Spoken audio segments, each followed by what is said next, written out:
Finally.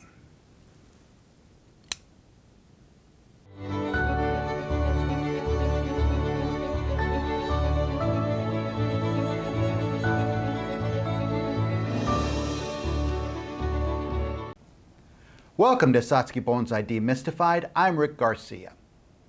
If you enjoy this video, you can really help me out by clicking the like button, or if you haven't subscribed yet, please do that.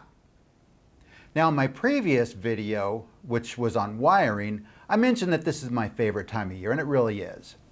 And while I really do enjoy wiring, pruning is something I love above all else. Of all the tasks that we do with Satsuki Bonsai, pruning has got to be my favorite. Properly executed, pruning helps us achieve a wide range of objectives. One objective is stimulating new growth, a very specific type of growth, and that's going to be the focus of today's video. Now, some of you may be thinking, this is a little bit too early to be pruning. And for most varieties of Satsuki, you would be correct. However, today's subject variety is Hakurei.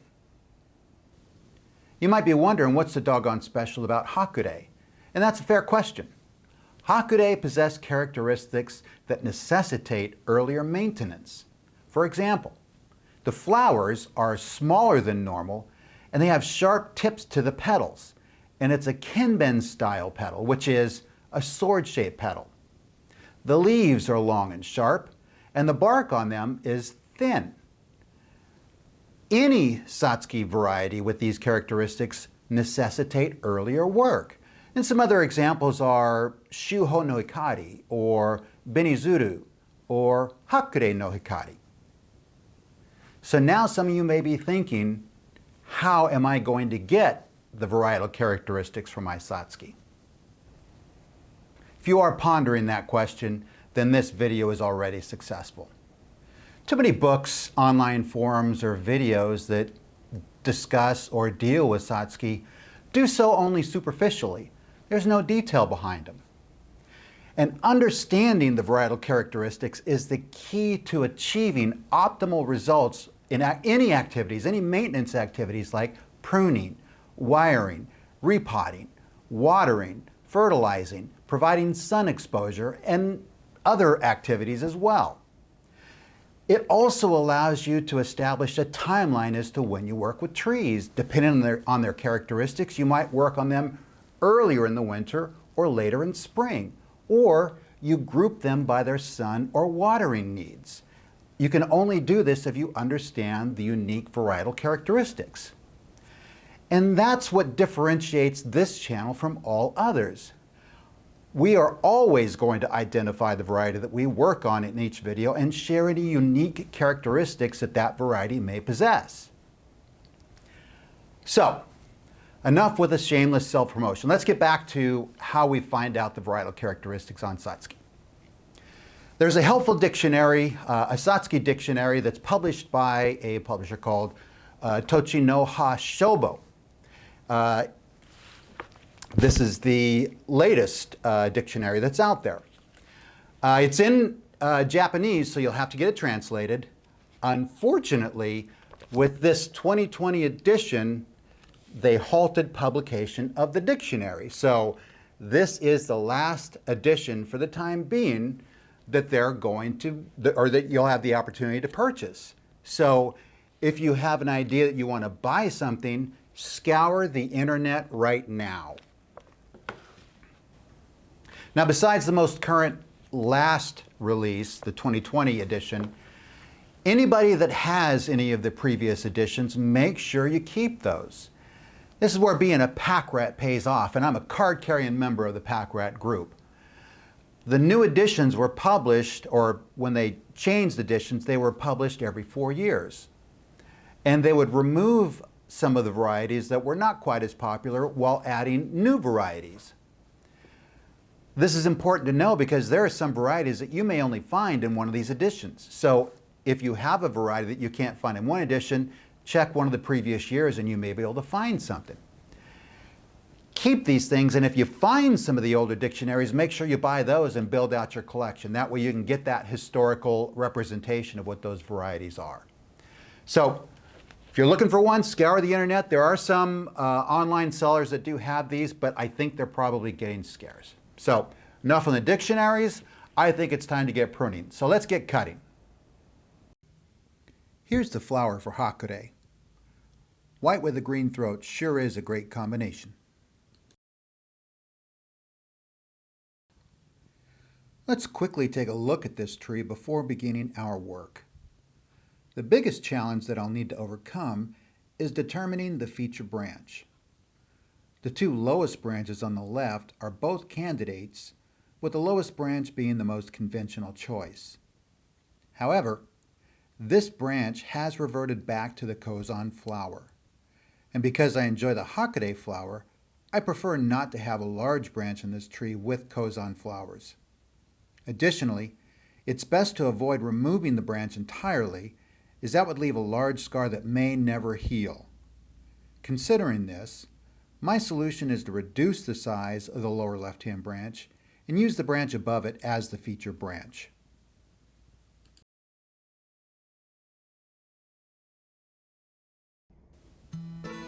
We begin our work on the feature branch.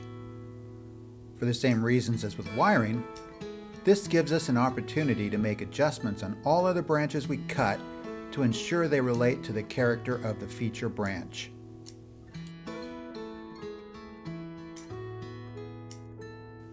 The plant behaviors of this variety make it difficult to generate new growth, especially on old wood. It's also a slow-growing variety. This is why timing and location of our cuts is crucial to producing successful results. My objective with today's session is twofold. First, give shape and structure to the foundational branches, and second, to stimulate new strong growth. This will give me options for selecting branches in ideal positions next year. It's also important to clarify that the work we do today and the observations that I share are specific to this variety and other varieties that share its characteristics.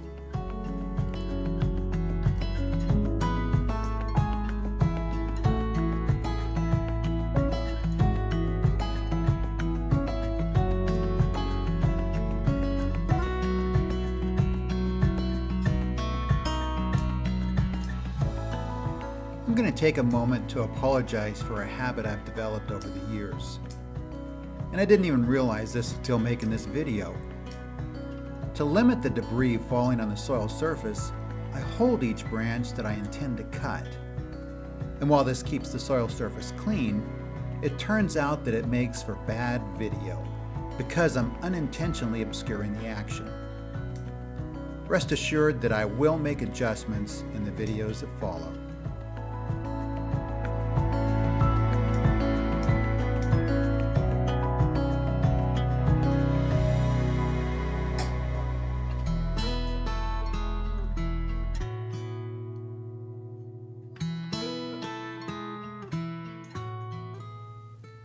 Now I'll turn my attention to shortening the length of that low branch on the left.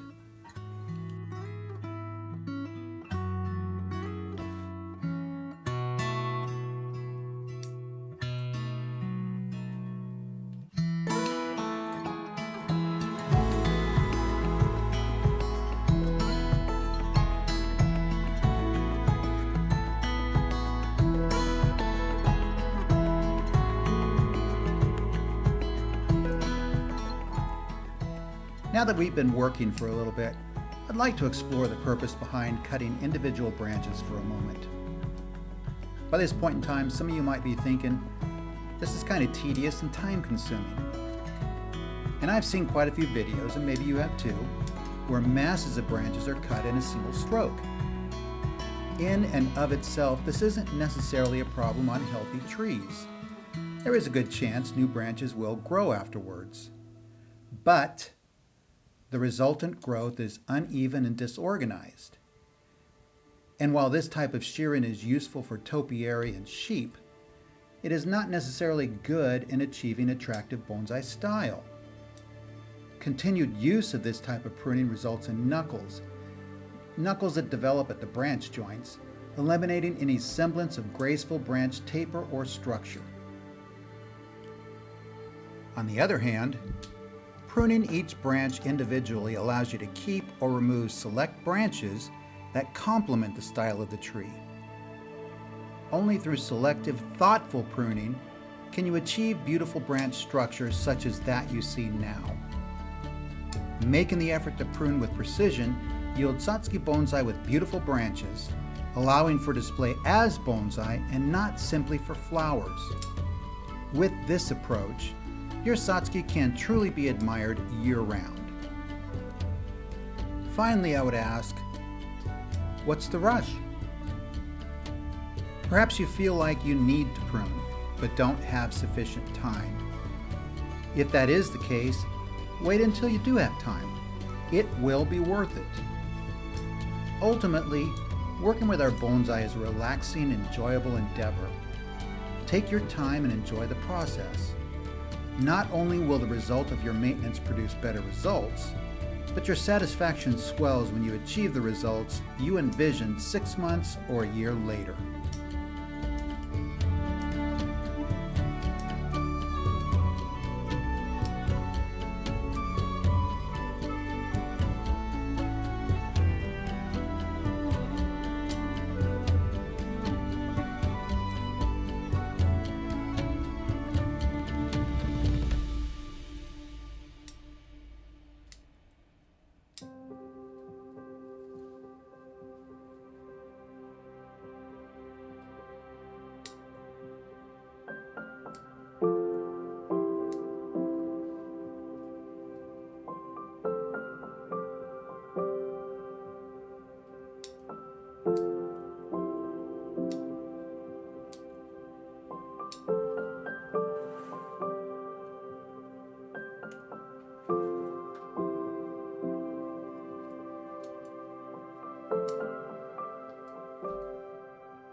Many of you probably know what's going on here, but in case there is any uncertainty, I want to be sure and call this out. What I'm doing here with my left hand is moving the branch into a position I may wire it into next year. Once in an acceptable position, only then will I make the cuts.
Did I just cut that with my fingers or the scissors? Weak attempt at humor, folks.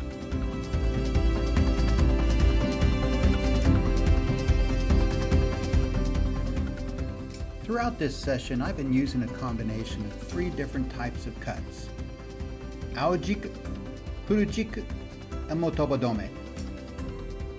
Where you see me using aojiku and purujiku, those are stronger branches. But on this tree, in this case, if a branch is slightly weak, I'll use motobadome. Where you see me use top chin to seal, you can be assured that that was a purujiku cut.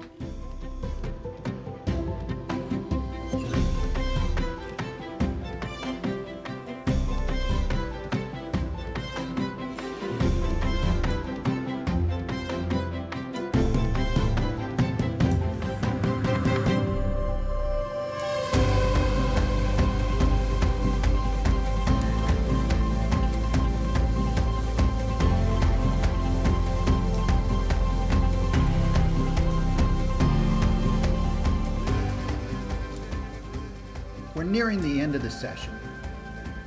Now that we're in the top, and because the top is inherently weaker than the rest of the tree, I'm leaving more shoots. I won't cut the top as aggressively as I will the lower 2/3 of the tree.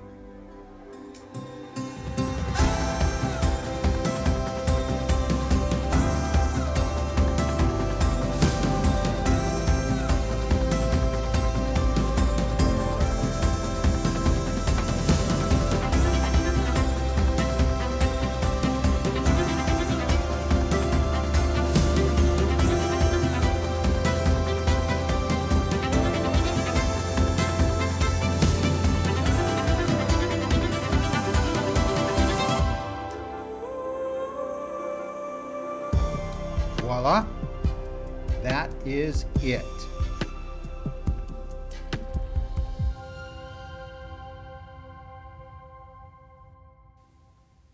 Here's the completed work from a better angle. All right, that's it. This tree is pruned. You'll notice that there is some wire on the feature branch here. I wanted to bring this back portion down a little bit, and I did wrap the wire in paper to protect the branch a little bit more. But aside from this one branch, I won't be doing any wiring whatsoever. If you recall from the previous video on wiring, wiring is a stressful act on the trees, and I want to give this tree as much chance as possible to regenerate new shoots. So this is the only part of the tree that I will wire. We'll check back on this tree later in spring or early in summer and see how it's doing. But aside from that, this guy is done. Thank you for watching, and I'll see you in the next video.